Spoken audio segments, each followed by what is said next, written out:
आजकल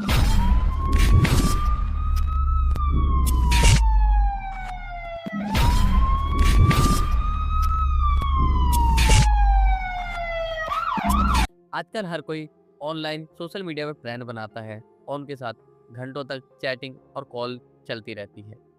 ऐसा ही एक केस कोरिया से आया जहाँ पे एक चॉय नाम की लड़की थी जिसकी उम्र महज 14 साल थी और उसकी एक फ्रेंडशिप होती है ऑनलाइन जो कि लगभग 1 साल की फ्रेंडशिप थी और वो उस लड़के से मिलने जाती है जिसके बाद उसकी दुनिया ही बदल जाती है।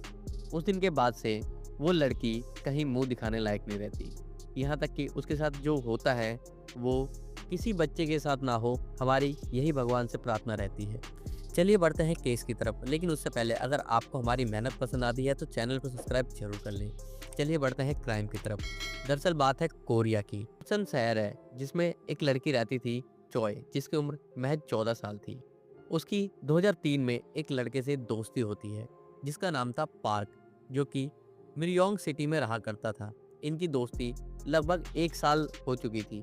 ये लोग देर रात तक चैटिंग, कॉल पे बात करना ये सब किया करते थे, लेकिन कभी भी इन्होंने फेस टू फेस मीटिंग नहीं करी थी। ये लोग फेस टू फेस कभी भी एक दूसरे से नहीं मिले थे। तभी 1 साल बाद लगभग 2004 में पार्क चॉय को बोलता है कि तुम मुझसे मिलने आओ, और चॉय बिना कुछ सोचे समझे उससे मिलने मियोंग शहर चली जाती है। जब चॉय उसके घर का गेट खटखटाती है तो पार्क गेट खोलता है। पार्क के हाथ में था एक स्टील रॉड और वो स्टील रॉड सीधा चॉय के सिर पे मारता है जिससे चॉय बेहोश हो जाती है। बेहोश होने के बाद वो उसे कमरे में घसीट के लाता है और पार्क घर में अकेला नहीं था, उसके साथ थे उसके 11 दोस्त। और बेहोशी की हालत में ही चॉय के साथ हर बार एक अलग लड़का रेप करता है।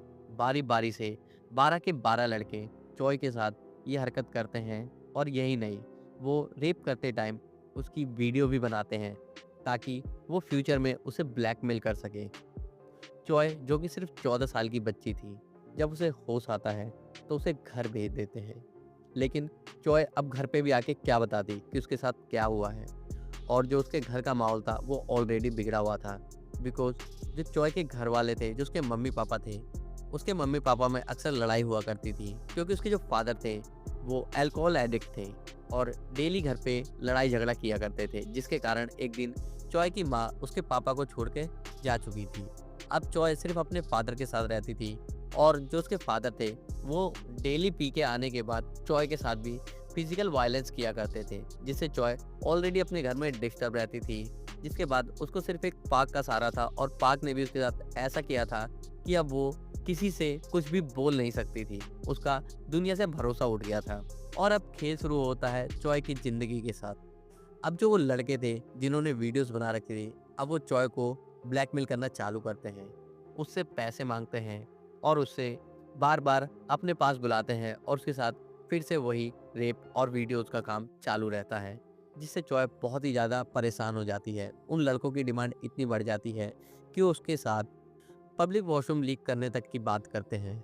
चॉय को मजबूरन सब कुछ करना पड़ता है। इसके बाद वो लड़के चॉय के साथ पब्लिक टॉयलेट, बस, प्लेग्राउंड में भी रेप किया करते हैं और साथ ही उसकी वीडियोस बनाया करते थे। लेकिन उन लड़कों का कारनामा यहाँ पे भी नहीं रुका। अब उनकी डिमांड और बढ़ने लगी। उन्होंने चॉय को बोला कि तुम अपनी कज़न और अपनी छोटी सिस्टर को भी हमारे पास लेके आओ। चॉय बेचारी मजबूर थी, वो अपनी कज़न और बहन को भी उनके पास लेके जाती है, और अगेन उन दोनों के साथ भी वो लड़के यही करते हैं, उनके साथ रेप करते हैं और साथ ही उनकी वीडियोस बना के अपने पास रख लेते हैं ताकि उनको भी ब्लैकमेल कर सके। अब वो इन लोगों को भी ब्लैकमेल करना चालू कर देते हैं।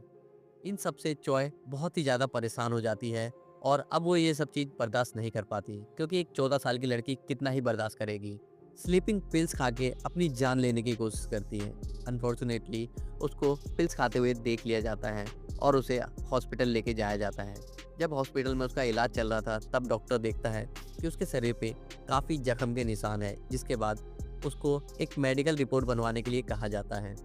जब उसकी मेडिकल रिपोर्ट बनती है तो डॉक्टर देख के चौंक जाता है क्योंकि इसकी रिपोर्ट में उसके साथ लगभग 44 से लेके 120 जनों ने रेप किया था।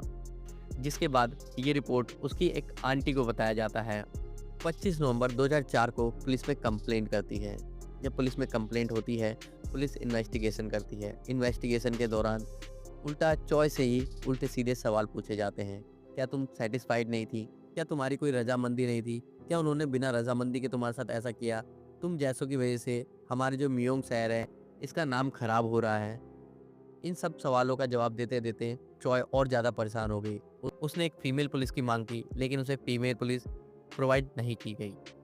मुजरिमों की वेरिफिकेशन के लिए चॉय को पुलिस स्टेशन बुलाया जाता है और पुलिस वाले उन लड़कों को एक कमरे में बुलाते हैं और साथ ही चॉय को भी बुलाते हैं और वहाँ उससे कुछ इस तरह के सवाल पूछे जाते हैं कि क्या इसने तुम्हारा रेप किया है? क्या इसने भी तुम्हारा रेप किया है? क्या इसने तुम्हारे प्राइवेट पार्ट के अंदर कुछ इंसर्ट किया था? ये सब सवाल सुन के चॉय और भी ज़्यादा डिस्टर्ब हो जाती है। उसका जो मेंटल हेल्थ था वो बहुत ही ज़्यादा ख़राब हो जाता है और हद तो तब हो जाती है जब पुलिस मीडिया में ये खबर लीक कर देती है। जैसे मीडिया में ये खबर लीक होती है, लड़कों के घर वालों को पता चल जाता है चॉय की फैमिली का। वो चॉय की फैमिली के पास जाते हैं और उससे पेटिशन फाइल पे साइन करने की डिमांड करते हैं। उसके जो फादर थे चॉय के, वो ऑलरेडी अल्कोहल एडिक्ट थे। उन्हें सिर्फ पैसों से मतलब था, उन्हें ये मतलब नहीं था कि चॉय के साथ क्या हुआ है क्या नहीं। चॉय के फादर 50 मिलियन वॉन्स लेकर चॉय से पेटिशन फाइल पे साइन करवा लेते हैं, जिसके बाद जो चॉय ने 44 लड़के वेरीफाई किए थे उनमें से सिर्फ 10 को ही सजा मिल पाती है, बाकी सब छूट जाते हैं। और मीडिया में बात लीक होने के कारण चॉय अब किसी को मुंह दिखाने लायक नहीं बची थी।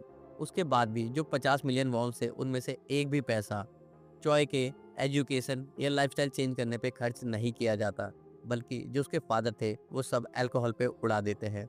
अब चॉय की स्टडी वहीं रुक जाती है क्योंकि उसको किसी भी स्कूल में, कॉलेज में एडमिशन नहीं दिया जाता। चॉय की हालत ऐसी हो चुकी है कि वो कुछ कर नहीं सकती। अब उसके पास सिर्फ और सिर्फ उल्टे सीधे काम ही बचे हैं। दोस्तों, आपको क्या लगता है, क्या ऑनलाइन जो यूज़ किया जाता है, चैटिंग वगैरह, फ्रेंडशिप वगैरह की जाती है, वो किस हद तक सही है? हमें कमेंट बॉक्स में ज़रूर बताएं। साथ ही साथ चैनल को सब्सक्राइब करें और वीडियो को लाइक करना ना भूलें। धन्यवाद।